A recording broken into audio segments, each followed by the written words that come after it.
Coucou tout le monde, j'espère que vous allez bien. Alors aujourd'hui, nouvelle réponse à vos questions. Donc c'est des questions que vous m'avez posées sur Instagram.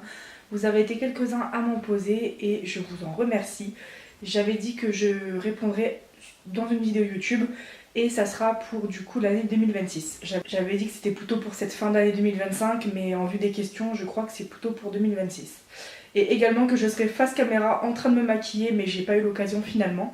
Du coup, je vous montre Silas en arrière-plan, que vous voyez. Alors, les questions, du coup, les pseudos sont anonymes, je ne vais pas les citer. Une question en anglais qui m'a été posée. Comment a débuté votre collection de poupées et qu'est-ce qui a déclenché tout ça? J'adore votre collection, pardon. Donc déjà, merci beaucoup. Donc j'ai répondu à cette américaine en MP directement puisqu'elle ne comprend pas le français. Donc comment a débuté ma passion pour les poupées? Donc j'ai deux idées qui me viennent en tête. La première, c'était que je suivais une meuf qui faisait des vidéos de pet shop à l'époque sur YouTube. Elle a dérivé dans les tulipes, sauf qu'à ce moment-là, je ne m'y intéressais pas. Et pendant que je regardais une vidéo YouTube, laquelle je ne sais plus, j'avais en suggestion la vidéo présentation de Madel House de 77 Pip Passion, qui à l'époque était une grande dolienne connue dans les Français. Et c'est à partir de sa vidéo précisément, de sa dollhouse, que j'ai commencé à surkiffer. Et du coup, revenir sur les vidéos de celles qui faisaient des vidéos de pet shop pour un peu plus m'intéresser à ces vidéos des tulipes qui de base ne m'intéressaient pas. Donc on va dire que j'ai connu à la fille qui faisait des vidéos de pet shop, je me suis plus intéressée par rapport à 67 Pip Passion.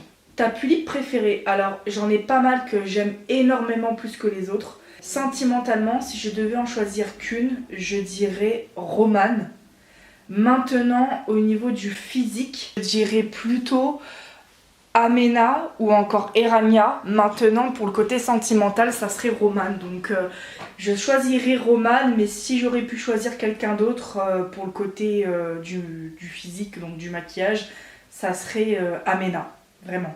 Une doll que tu regrettes d'avoir vendue? Alors j'ai eu quelques périodes où j'ai regretté des poupées, comme par exemple Pumpkin qui avait le moitié du visage citrouille par Tsubi.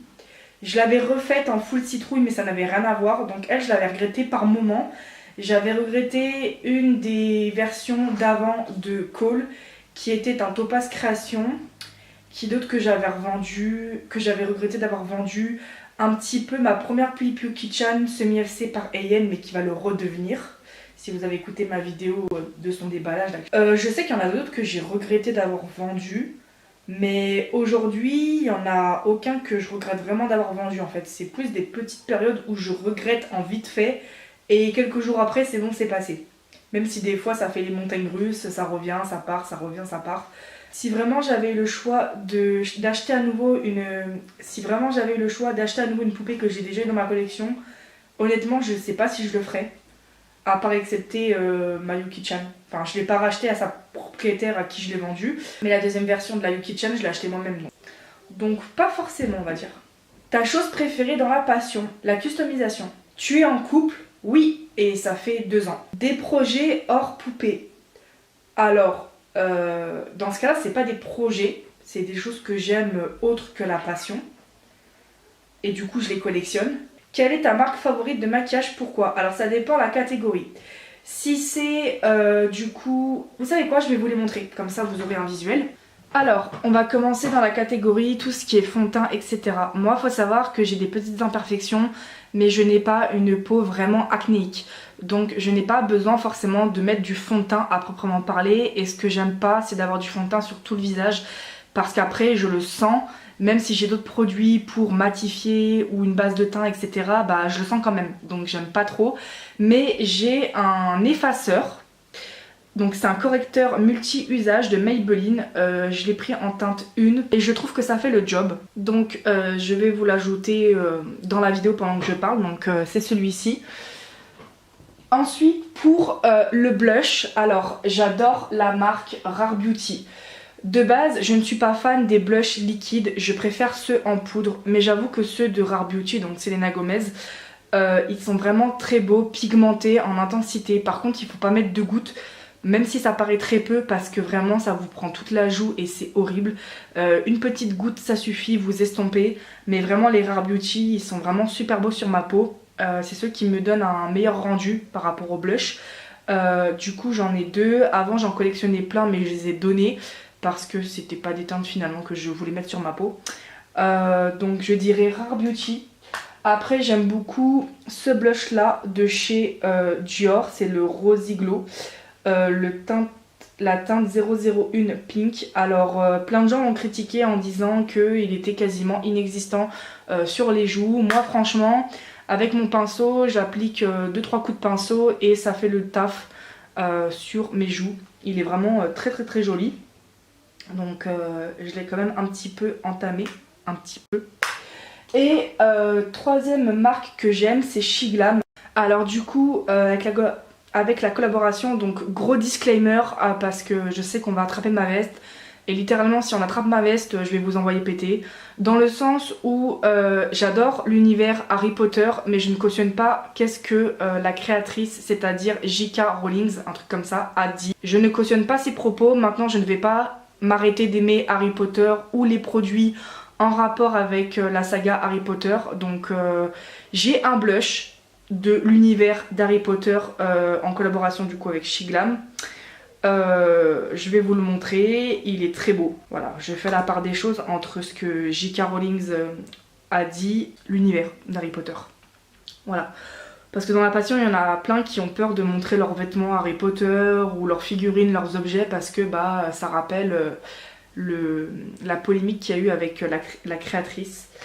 Mais je ne tolère pas ses propos, juste voilà quoi, je tenais à le dire parce que ça m'embêtait de montrer mes très peu produits Harry Potter de chez Shiglam parce que ça fait polémique. Ce blush là il est formidable, il fait un beau rendu sur la peau, il s'estompe facilement et il fait le job.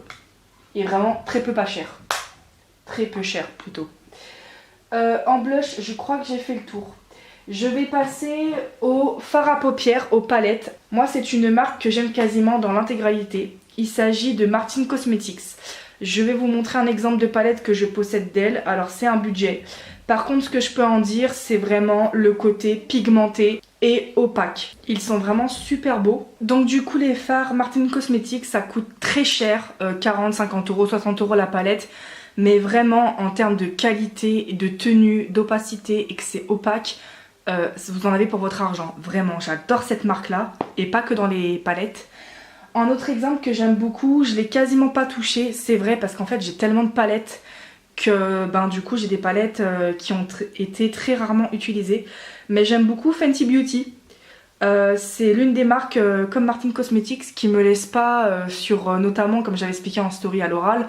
En fait au-dessus du coin interne des yeux, dans le creux de paupière pardon, ça me laisse un trou en fait, donc je pense que c'est dû au froid, au changement de température.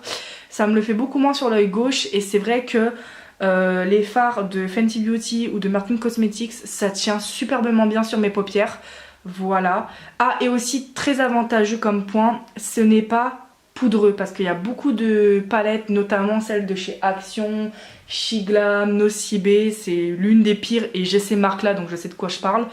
Quand vous appliquez le fard sur du coup votre paupière, ça en fout partout, mais vraiment surtout celle de chez Action et Nocibé. Ah vraiment celle d'Action, mon dieu que c'est pas très agréable. Et les deux marques que je vous ai citées, Fenty Beauty et Martin Cosmetics, ça en fout pas partout. Donc ça c'est super bien, c'est super pro. Voilà, j'aime beaucoup ces deux marques là. Après évidemment j'ai d'autres marques, comme les autres exemples que je vous ai cités. Ensuite, du coup pour la base de paupières, ma marque préférée, j'aime beaucoup Too Faced. Je le prononce mal. Avant j'utilisais celle de chez... J'avais testé celle de chez NARS et Urban Decay. Mais en fait je pense que je préfère celle de NARS mais je l'ai plus. Et en second celle que je vous montre de Too Faced, la Shadow Insurance. Mais les trois bases que je vous ai citées, elles font le job. Celle de chez Urban Decay, la violette là, elle me laissait des dégâts sur moi, je le précise. On approche de la fin. Après moi je mets pas de bronzer d'highlighter, j'en ai mais j'ai pas de marque favorite puisque c'est pas quelque chose que j'aime vraiment porter. Voilà, c'est très rare. Donc du coup, ah oui, en mascara, parce que je ne l'ai plus, c'est le Elatic de Fenty Beauty, qui vraiment c'est le mascara qui m'a fait les plus beaux cils. Après j'aime beaucoup les mascaras de chez L'Oréal aussi, c'est moins cher et ça fait le job. Alors du coup pour les crayons à yeux que je favorise contrairement aux eyeliners, je suis team crayon pour yeux, pour les muqueuses et même par-dessus la paupière. C'est juste que je ne fais pas la virgule de l'eyeliner, mais je fais quand même mes eyeliners sans la virgule avec le crayon à yeux. Pour mes deux marques favorites, en vrai j'en ai trois des marques favorites, mais je vais en citer deux. Il y a Martin Cosmetics et Shiglam pour les crayons à yeux chromés. Ils sont vraiment très beaux et ils tiennent beaucoup. Et enfin, pour les rouges à lèvres, alors j'en ai des rouges à lèvres différents de différentes marques. J'ai du MAC, j'ai du Sergio Armani, j'ai du Maybelline, etc. Mais il y a deux marques que j'aime énormément. Alors c'est les rouges à lèvres liquides de chez Sephora, notamment le rouge velouté sans transfert Cream Lip Stain en teinte 01, donc vous aurez une photo. Et avec, j'applique un crayon à lèvres de chez Sephora aussi. Et aussi, pareil, c'est comme le premier, celui-ci c'est le Maybelline New York Super Stay Matte Ink en teinte 325 Shot Color. Désolée pour mon accent, je ne sais pas prononcer bien correctement l'anglais. Pareil, donc lui c'est un sans transfert. Vraiment, il tient pas mal d'heures. Par contre, quand vous vous démaquillez, moi personnellement, je me brûle les lèvres tellement qu'il est dur à faire partir. Ça c'est le bémol en fait des Maybelline Super Stay. Mais vraiment en termes de tenue, d'intensité, c'est super. Voilà, c'est plus pour le démaquillage où vraiment ça fait mal en ce qui me concerne. Du coup voilà pour un peu mes marques favorites. Après voilà, j'en ai d'autres des marques en tout genre mais que j'ai pas citées parce que c'est pas mes marques préférées. Mais j'ai répondu à ta question pour les catégories. As-tu d'autres passions? Alors oui, du coup le maquillage. Les mangas, quoique là en fait je suis en train de remettre un peu en question ma collection de mangas. Je pense que je vais en vendre pas mal même si ça se vend très mal sur le marché. Il y a plein de séries que je vendrai, que je ne vais pas continuer parce que il s'est passé 5-6 ans. Je pense qu'en 5-6 ans quand on achète un manga ou deux, bon il serait peut-être temps d'arrêter. Du coup je vais un peu arrêter les mangas mais je vais continuer mes préférés. Du coup bon ça reste quand même les mangas, ma passion. Du coup le maquillage et aussi Fortnite, donc c'est un jeu de console. Moi je joue sur PS5 et j'adore acheter les skins.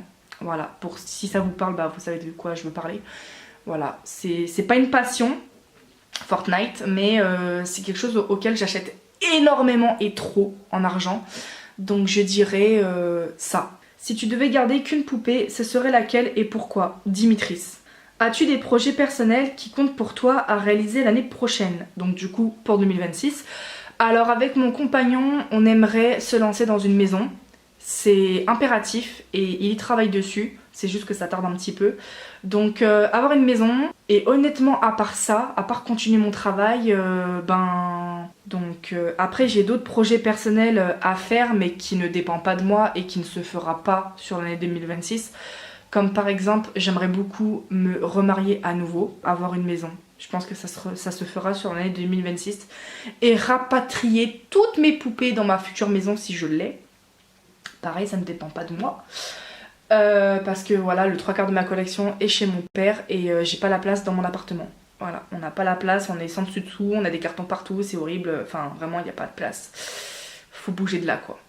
T'as tes meilleures acquisitions de l'année dans les poupées. Alors, je vais prendre mon calepin parce que j'ai marqué dessus les poupées que j'ai acquis. Alors du coup, la question elle était plutôt pour 2025. Donc même si cette vidéo va sortir pour 2026, je vais prendre les poupées que j'ai acquis en 2025. Parce que cette vidéo sortira début janvier 2026 et vous vous en doutez, j'aurai pas de poupées ou alors une ou deux ou trois.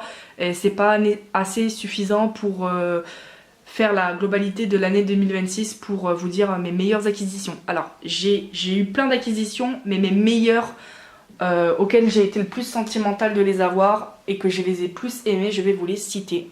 Mais j'ai pas noté tout le monde puisque pareil j'en ai mis plein en vente, il y en a que j'ai vendu. Donc du coup, où est-ce que c'est marqué? Tac tac tac tac tac. Non, ça c'est les anniversaires de mes poupées, ça. C'est pas ça qu'on veut. Bah, d'ailleurs je vais devoir en barrer. Donc toi je te barre, je ne t'ai plus. Alors, toi non plus je ne t'ai plus, je te barre. Alors pour mes meilleures acquisitions, même si j'aime beaucoup Silas, je ne le mettrai pas dans mes meilleures acquisitions de 2025. Mais par contre, il y a Lilia, pareil elle est chez Ariana, donc je ne l'ai pas à la maison. Maëlia, bon, j'ai écrit sur mon calepin la suite des poupées que j'ai reçues parce que je n'étais pas à jour. Du coup, alors je disais donc, pour reprendre la suite, Agatha qui était une grande Ultimate Dream quand je l'ai vue. Vraiment gros coup de cœur, trop belle. Stephen qui est la meilleure version de ce personnage qui est un Ginkgo et Matsuo. Isadora, alors elle, Isadora, pendant très longtemps cette tulipe, je n'y prêtais pas du tout attention. C'était loin d'être une de mes préférées chez sa première propriétaire. Et quelques mois avant qu'elle la vende, elle avait mis une tenue et là je l'avais trouvée très sublime. Et aussi dans la façon comment elle l'avait custo. Là j'avais eu un gros coup de cœur, vraiment pas longtemps avant qu'elle la vende.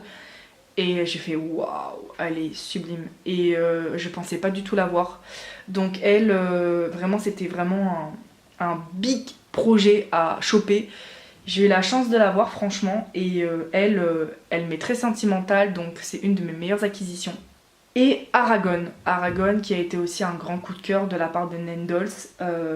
Sublime, un chef-d'œuvre ce Taeyang.